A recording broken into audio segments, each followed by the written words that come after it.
Well, China is expected to loosen its long-standing COVID restrictions. This after a week marked by protests over the nation's zero COVID stance. So what are experts saying about the impact of ending the policy, public health in the world's largest or one of the world's largest countries? Let's bring in Yahoo Finance senior healthcare reporter Anjali Kamlani. And Anjali, we said they're expected to, but you could argue the easing's already begun if you listen to the rhetoric coming from Chinese officials.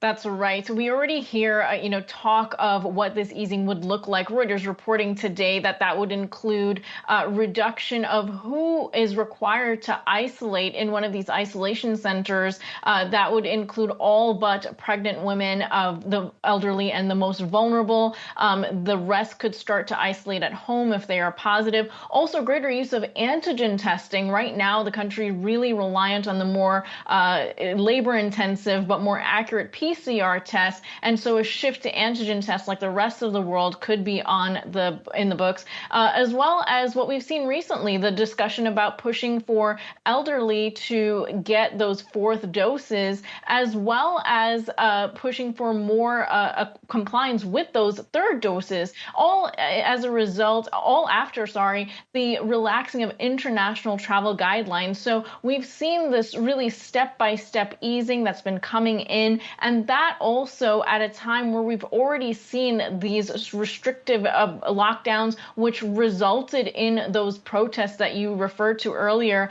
And all of this could be a strain on the Chinese hospitals, and that's something that the government has to contend with and figure out. If you recall, we saw those temporary hospitals built up really quickly early on in the pandemic. They have since been decommissioned. So how the country will handle a surge in cases and whether or not they will separate between severe and milder cases is also something that remains to be seen. Back to you.